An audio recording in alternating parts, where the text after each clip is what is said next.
72 feet of timber, 6 horsepower of steam, 3 feet of progress per day, and 41 days from triumph to catastrophe. This is the story of the cable tool drilling rig, the wooden beast that cracked open the earth beneath Pennsylvania and unleashed an empire built on fire, blood, and black gold. 19 people died screaming in flames less than 2 years after the first drop reached the surface. The man who invented it died broke while others built palaces on his idea. Crazy Drake's Wooden Gamble, August 1859, northwestern Pennsylvania. Edwin Drake stood beside a 72-foot wooden tower that everyone in Titusville called a joke, Drake's folly, Crazy Drake's contraption. The tower swayed over a flooding hole. 5 months of drilling, 16 feet of depth, not a drop of oil, just mud, water, and the steady burn of borrowed money running out.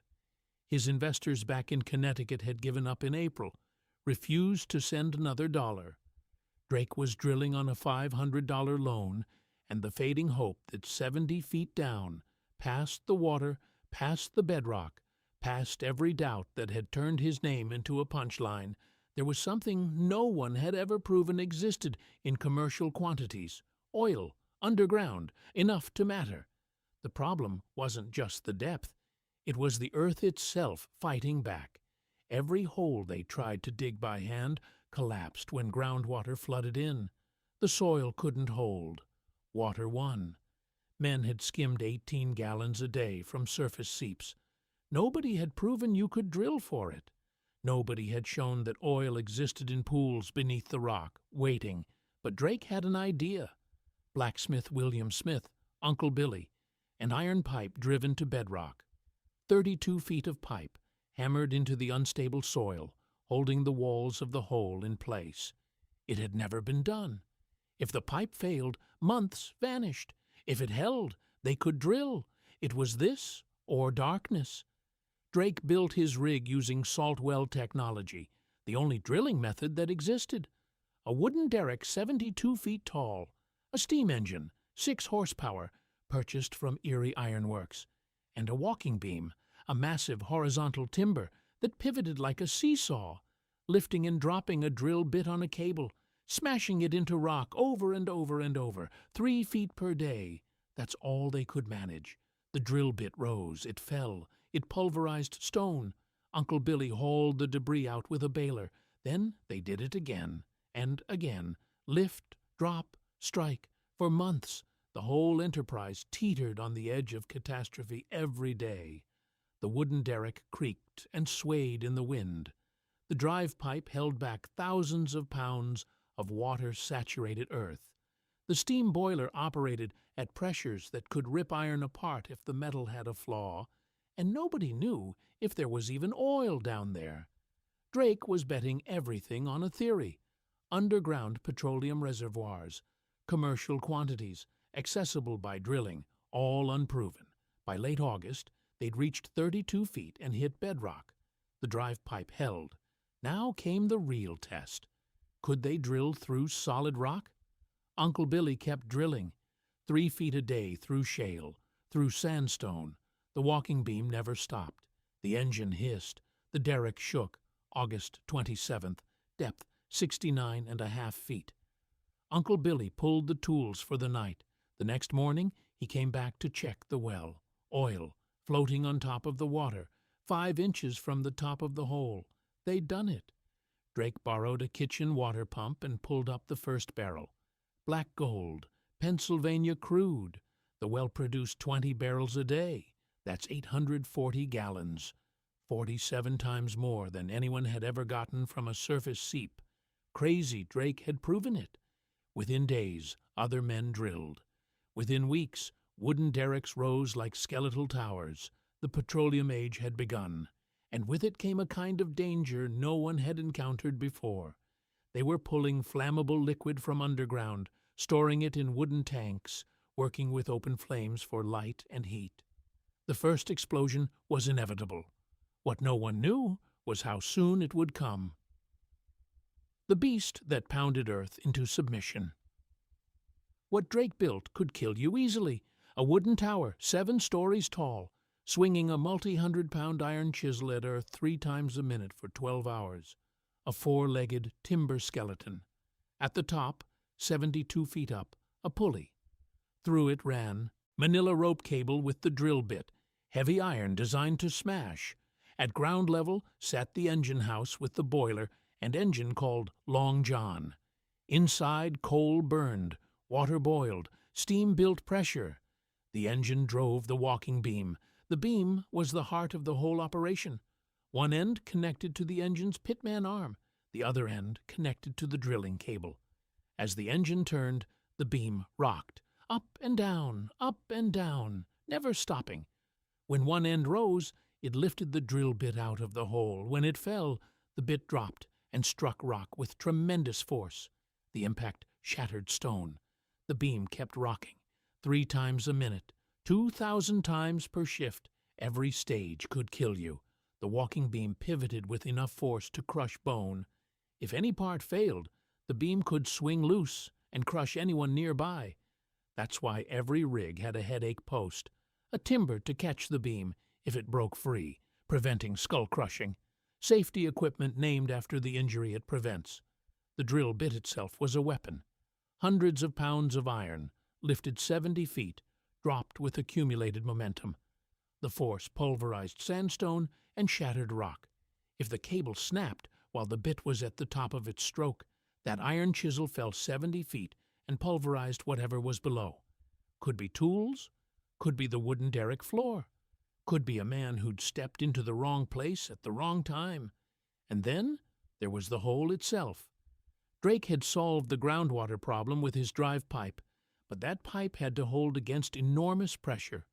32 feet of saturated soil pressing inward from all sides, underground water trying to flood the hole.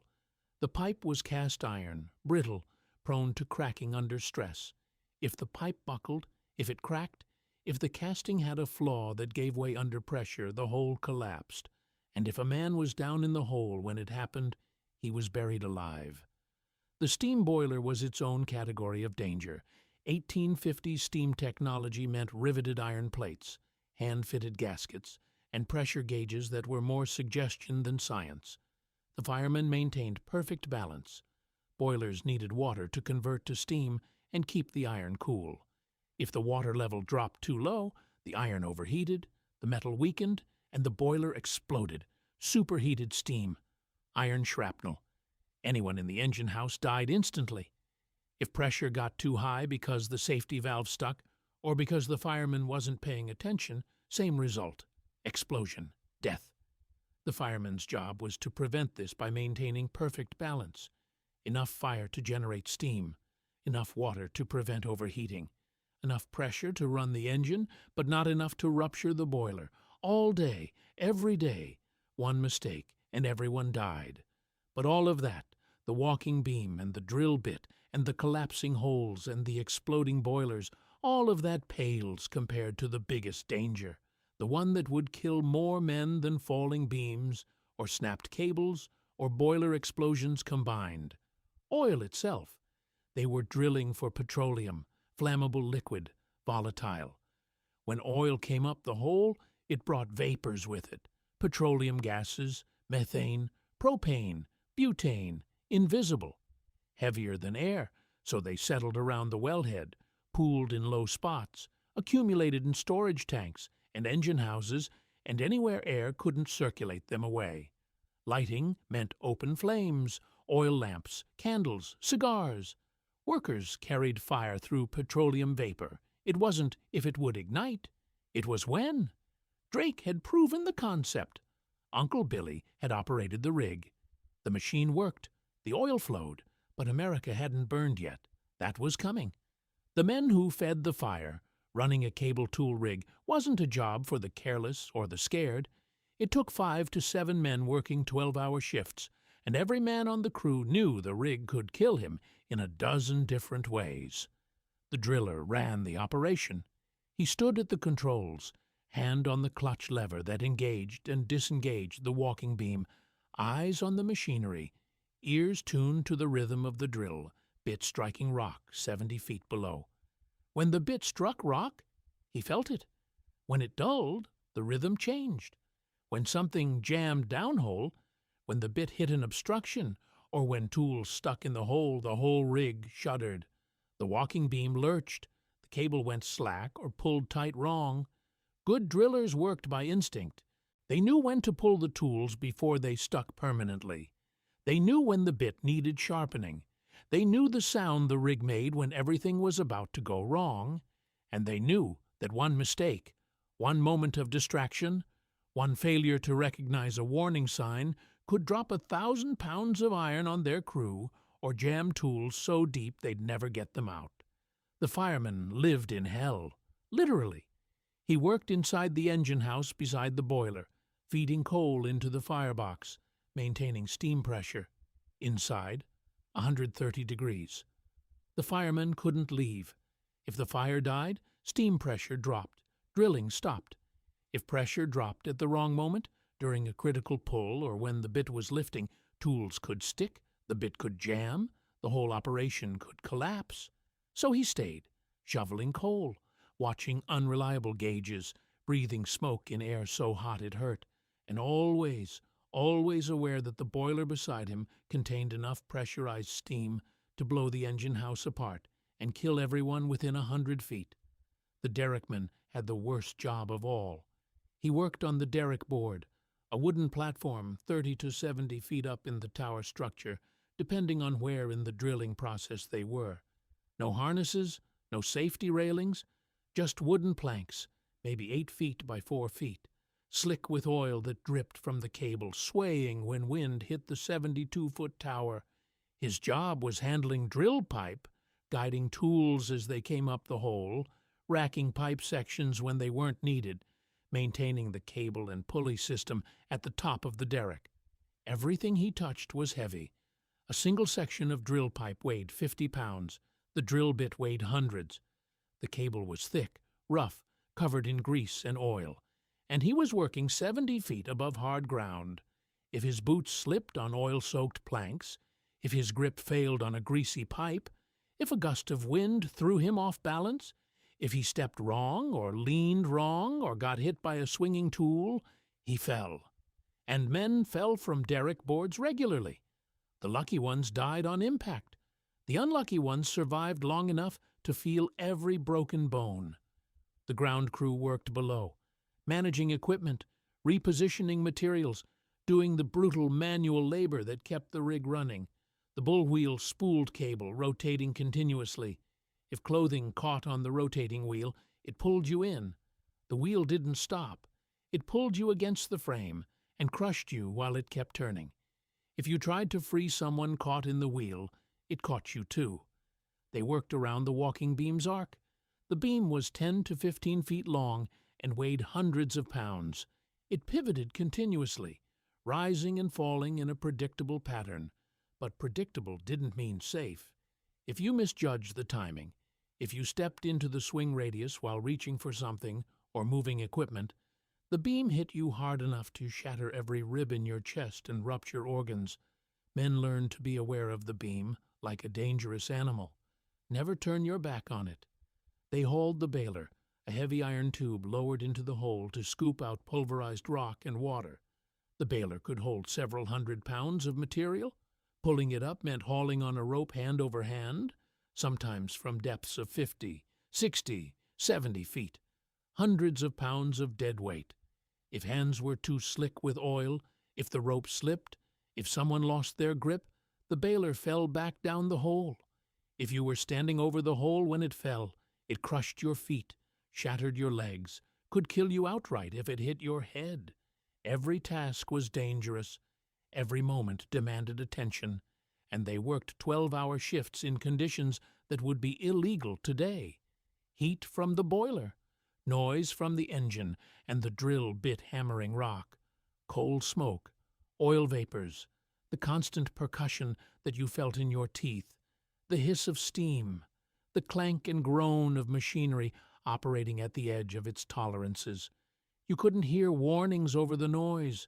You couldn't see clearly through the smoke and haze. You just worked and trusted your crew and hoped your luck held and hoped you didn't make the one mistake that got you killed. Uncle Billy Smith knew all of this. He'd drilled the Drake well. He'd stood at the controls for months, feeling the bit punch through rock 3 feet at a time. He'd rebuilt equipment when it broke. He'd dealt with stuck tools, worn cables, dulled bits.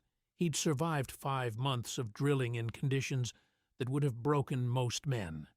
He knew the danger. He'd seen tools fall. He'd watched the walking beam nearly catch a man who stepped wrong. He'd felt the ground shake when the boiler pressure spiked and the safety valve blew. He was careful, experienced, competent. And on October 7th, 1859, just 41 days after striking oil, Uncle Billy made one small mistake that nearly killed him and destroyed everything Drake had built. He went to check the oil level in the storage vat. Evening was coming. He needed light. He grabbed an oil lamp because that's what you used for light in 1859. Open flame, wick burning in oil, glass chimney to protect the flame from wind. He walked to the wooden vat filled with petroleum, with crude oil that had been sitting there, accumulating vapors since they'd pumped it out of the ground. Vapors hung invisible in the air, petroleum gases heavier than air, settling around the tank in a cloud of explosive atmosphere. Uncle Billy held the lamp close to the edge of the vat to see the oil level inside. The vapor ignited. The explosion wasn't loud. It was more a sudden rush of flame, a whoosh, as the petroleum vapor flash ignited and raced across every surface where vapor had accumulated. Fire raced across the top of the stored oil in the vat, engulfed the wooden tank itself, spread to oil-soaked ground, reached the wooden derrick 72 feet away. The derrick caught like kindling, dry timber. Months of oil accumulation in the wood grain. The fire climbed the tower, consuming the derrick from bottom to top. The engine house caught next, the wooden walls, the roof. The fire found the coal pile, found grease and oil on the machinery, found every flammable surface. Drake's derrick, the first structure built specifically to drill for oil, burned to the foundation. The engine house, with its 6-horsepower steam engine, the boiler, all the careful mechanical work, destroyed. Every barrel of oil they'd stored, consumed by fire. And Uncle Billy's own home, which stood close enough to the operation to catch flying embers, burned to the ground, everything, gone, in the time it takes to light a match. Somehow, miraculously, nobody died. Uncle Billy survived his mistake. He'd been standing at the vat when it ignited, but managed to get clear before the fire spread. Drake lost his derrick, but kept his determination. The well was still there. The hole was still producing. The drive pipe still held. Within a month, they'd rebuilt. New derrick, new engine house, new equipment, because the oil was too valuable. The proof of concept was too important. They went back to drilling. Because that's what men did. They knew the danger. They'd seen the fire. And they went back anyway. The day 19. Men burned alive. The fire at Drake's well should have been a warning. It should have made people understand that petroleum and open flames don't mix, that vapors accumulate, that oil-soaked wood burns fast and hot. It should have led to safety regulations, to requirements about separating storage from drilling, to rules about open flames near wellheads. It didn't, because in 1859 there was no regulatory body, no safety agency, no one with authority to set rules for an industry that had existed for less than 2 months. And because oil was making people rich, the boom was on, safety could wait. By 1861, wooden derricks covered the Oil Creek Valley like a forest of skeletal towers. Titusville, Rouseville, Pithole, Oil City, hundreds of rigs, thousands of workers, an industry growing faster than anyone could control or understand. There were no safety standards, no building codes, no inspections, no requirement to keep open flames away from petroleum storage, no requirement to train workers about explosive vapors, no requirement to even think about safety. Just men and wood and oil and fire, and everyone betting they'd get rich before the whole thing exploded. April 17th, 1861, Rouseville, Pennsylvania. A drilling crew punched through into a high-pressure reservoir. The oil came up on its own, pushed by natural underground pressure. No pump needed, a gusher. It sprayed from the wellhead like a fountain, uncontrolled, arcing into the air, drenching the ground, drenching the derrick, creating a pool of petroleum around the rig.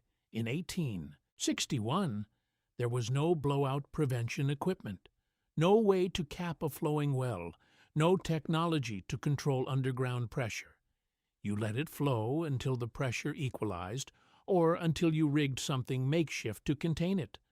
While it flowed, while petroleum sprayed into the air and soaked everything within 100 feet, you stayed back and prayed nothing sparked. But this was Rouseville, a small Pennsylvania town, a few hundred people, and a gusher was a spectacle. Word spread the way news spread in small towns, people talking, excitement building. Come see the oil fountain. Come see the well that struck it rich. People came, townspeople, workers from other rigs, families with children.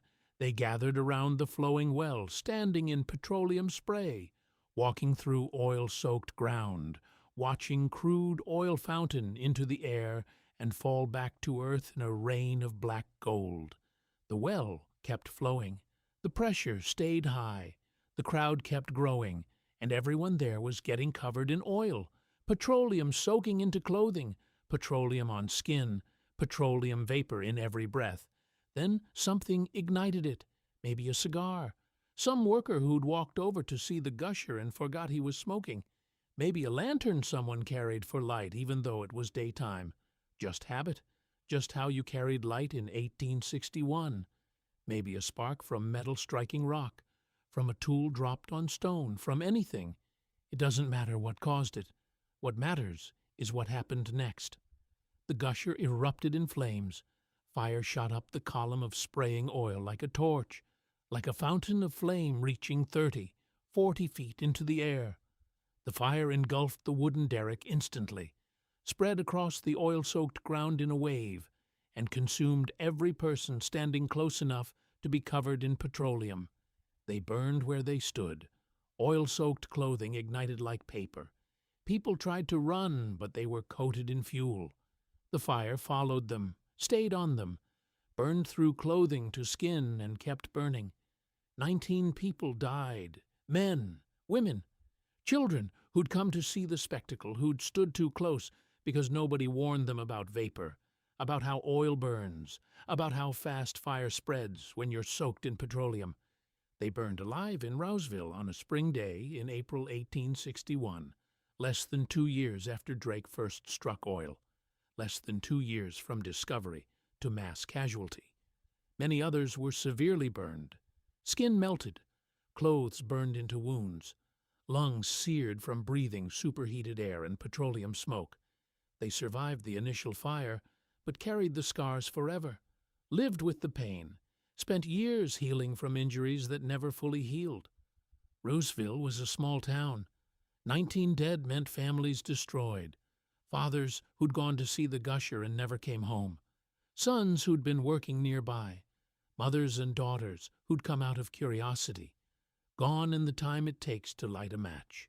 The fire burned for hours. There was no way to fight it. No fire department equipped to handle burning petroleum. No water pressure systems, no chemical suppressants, no foam, nothing.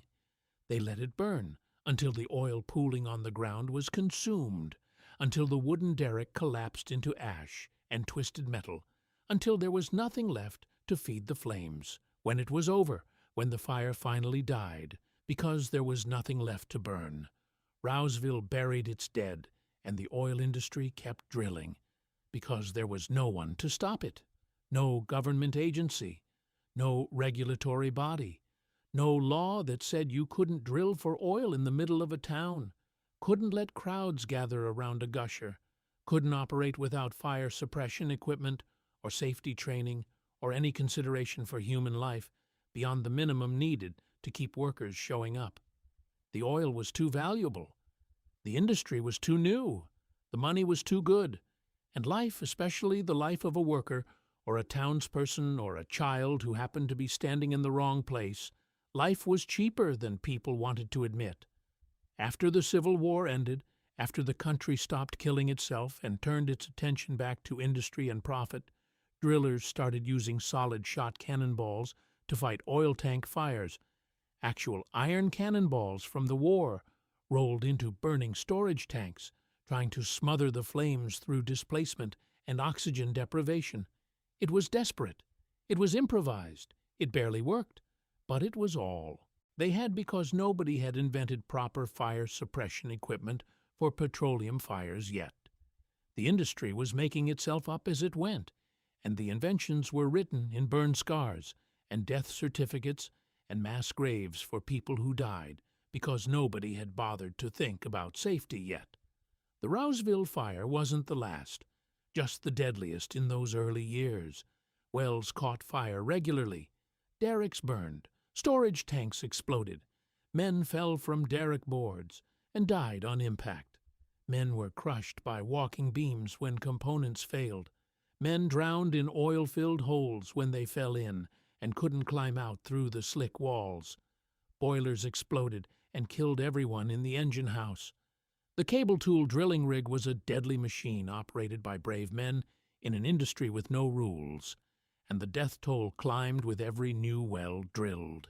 And here's the cruelest part. The deaths changed nothing. There was no regulatory response, no federal investigation, no safety standards imposed on the industry, no requirement to compensate families when workers died. A man died on a rig. They buried him.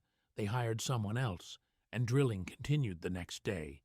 In 1861, there was no OSHA, no workers' compensation, no federal oversight of any kind. The oil industry regulated itself, which meant it didn't regulate at all.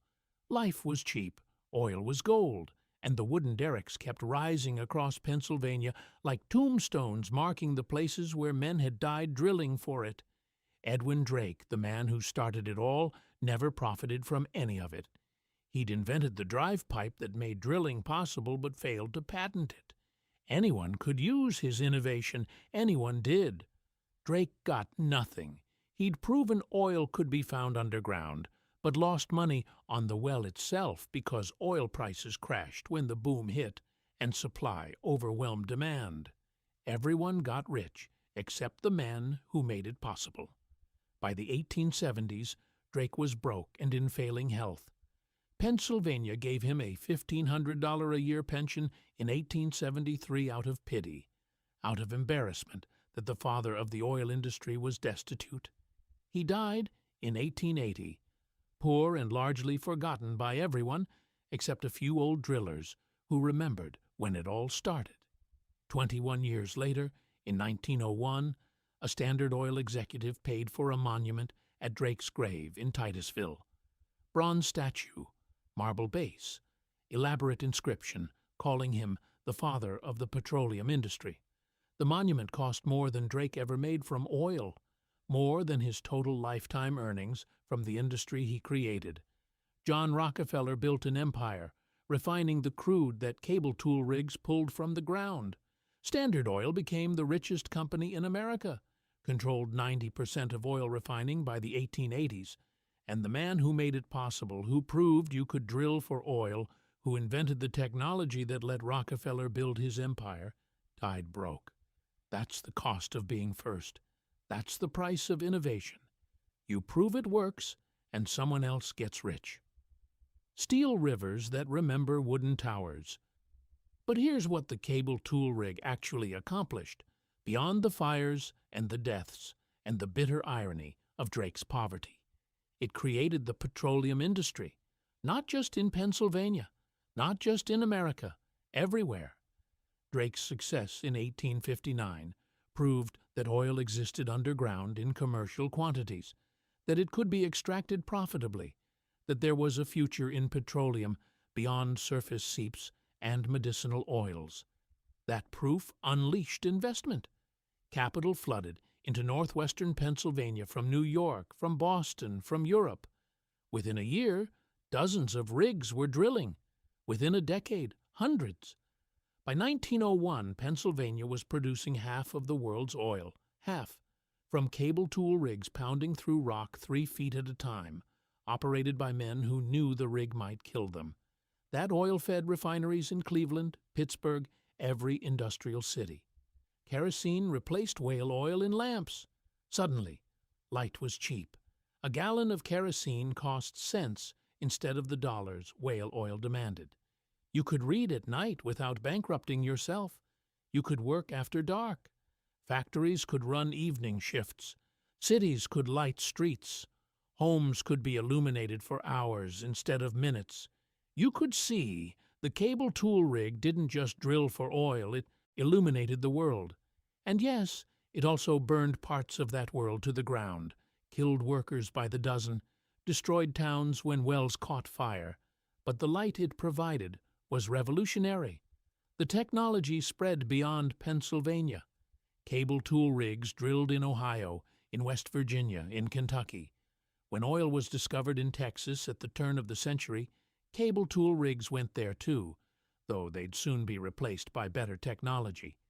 Anywhere someone thought oil might exist, wooden derricks rose and steam engines pounded. The rigs themselves evolved slowly. Steel cable replaced manila rope in the 1870s, making the drilling more reliable, reducing breaks. Boilers got better, safer with improved pressure management. Derricks got taller to drill deeper, engines got bigger. But the basic principle remained the same for decades. Percussion drilling. Lift the bit, drop the bit, smash the rock 3 feet at a time. It was slow, it was brutal, it worked. The industry built infrastructure that still exists in modified form. Pipelines to move oil from wellheads to refineries, an innovation that replaced wagons and rail cars and made oil transportation faster and cheaper. Rail lines extended specifically to reach oil fields, connecting remote drilling sites to industrial centers. Entire towns built around oil. Titusville, Oil City, Pithole, which went from farmland to 15,000 people in a year, then collapsed when the oil ran out. The boom and bust cycle was born in Pennsylvania, and then, on January 10, 1901, everything changed. Spindletop, a hill near Beaumont, Texas. A man named Anthony Lucas had been drilling there for months using a different method, rotary drilling. Instead of percussion, the bit rotated continuously, grinding and chewing through rock. Instead of bailing out debris periodically, drilling fluid circulated through the hole continuously, carrying rock cuttings to the surface. It was faster, it was more efficient, it could drill deeper. And when Lucas hit oil at Spindletop, the well didn't just flow, it exploded. The gusher shot over 100 feet into the air, a column of oil as thick as a tree trunk, roaring out of the ground with enough force to be heard miles away. It flowed for 9 days before they could cap it, producing over 100,000 barrels a day. More oil in 9 days than all of Pennsylvania's wells combined produced in a year. It was the beginning of the Texas oil boom and the beginning of the end for cable tool drilling. Rotary rigs could drill hundreds of feet per day compared to cable tools' 3 feet. They could reach thousands of feet deep compared to cable tools' practical limit of about 1,000. They could handle high-pressure reservoirs without gushers destroying equipment. The competition wasn't even close. By the 1920s, cable tool rigs were obsolete for oil drilling. By the 1930s, most were abandoned, too big to dismantle economically, too obsolete to maintain. They rusted at old drilling sites, wooden skeletons slowly collapsing, derricks falling timber by timber, monuments to the men who'd operated them and the industry they'd created. Some were scrapped for parts, some were just left to rot, a few were preserved. Today, if you want to see a cable tool rig, you go to the Drake Well Museum in Titusville, Pennsylvania. They've built a full-size replica at the exact spot where Uncle Billy struck oil. The wooden tower stands 72 feet tall. The walking beam is there, the steam engine, the drill bit on its cable. Every year, thousands visit to see where it all started. The original derrick burned in October 1859, 41 days after striking oil, destroyed by Uncle Billy's lamp and petroleum vapor. Drake rebuilt it within a month. That second derrick, operated for years, was eventually moved to the 1876 Centennial Exposition in Philadelphia as a historical exhibit, then disappeared from history. Probably scrapped, probably burned for firewood. The well itself sat abandoned from 1864 until 1889, when someone bought the site and cleaned out the well, tried to sell oil from it as souvenirs to raise funds for preservation. That didn't work. The site was eventually donated to Pennsylvania, turned into a museum, designated a National Historic Landmark in 1935. Now it's a monument, a memorial to the machine that started everything and the men who died operating it. Edwin Drake's grave is in Woodlawn Cemetery, in Titusville, a few miles from the well site. The monument shows him standing, dignified, bronze and marble. Nothing suggests he died poor. Nothing suggests he borrowed $500 to finish drilling. The inscription calls him a pioneer. He was. But pioneers often die broke while those who follow get rich. Every gallon of gasoline you've ever pumped started with the cable tool rig. Every plastic product, every jet, every ship. The petroleum industry traces its lineage to that 72-foot wooden tower. The machine that Drake and Uncle Billy built. The machine that killed 19 people at Rouseville and countless others in fires and falls and explosions across Pennsylvania and Ohio and every state where oil was found. The machine that ran on steam and stubbornness and the willingness to pound through 70 feet of rock 3 feet at a time, knowing the whole thing might collapse, might explode, might catch fire and burn you alive. That machine cracked open the earth and unleashed an empire. It gave us light when whale oil was running out and darkness threatened. It gave us fuel when transportation depended on animals and wind. It gave us the foundation for petrochemicals, for plastics, for fertilizers, for pharmaceuticals, for everything that runs on petroleum, which is everything, and it cost. 19 dead at Rouseville, burned alive while watching a gusher. Uncle Billy's home reduced to ash. Drake dying poor while Rockefeller built mansions. Hundreds, maybe thousands of workers killed in the cable tool era, in falls from derrick boards, in fires, in explosions, in the grinding daily danger of operating equipment designed to break rock, not protect men. The cable tool rig was a killer, but it worked. It drilled. It found oil. And oil was worth more than the men who died getting it. The wooden derricks are gone now, replaced by steel, replaced by rotary rigs that can drill miles deep, that can drill horizontally through shale formations, that can reach oil reserves Drake couldn't have imagined existed, replaced by computerized technology, remotely operated, sensor-monitored, safe compared to what Drake built, but every modern drilling rig owes something to Drake's innovation. The drive pipe casing he invented is still used in every well drilled today. The principle of reaching underground reservoirs, of proving those reservoirs exist through drilling, is the same. The industry he started is still running, still drilling, still finding oil in places Drake never dreamed of. And somewhere in the modern machinery, there's an echo of that walking beam. Lift, drop, strike. The rhythm that started it all. They don't build them like that anymore, not the machines, and not the men who ran them. Drake took a gamble everyone called a folly and proved them wrong. Uncle Billy operated a machine that tried to kill him every day and struck oil anyway. The workers who climbed derrick boards 70 feet up with no harnesses knew they might fall and climbed anyway. The firemen who fed coal into boilers that could explode kept the fires burning anyway. And 19 people in Rouseville stood too close to a gusher and paid with their lives for an industry that was still learning what petroleum could do. The cable tool drilling rig built an empire. It illuminated the world, and it burned everyone who touched it one way or another in fires or poverty, or the knowledge that the oil they drilled for was worth more than their lives. That's the cost. That's what it took. And that's what remains when you look at the replica derrick standing in Titusville and understand that every gallon of gasoline traces back to that wooden tower and the men who died feeding it.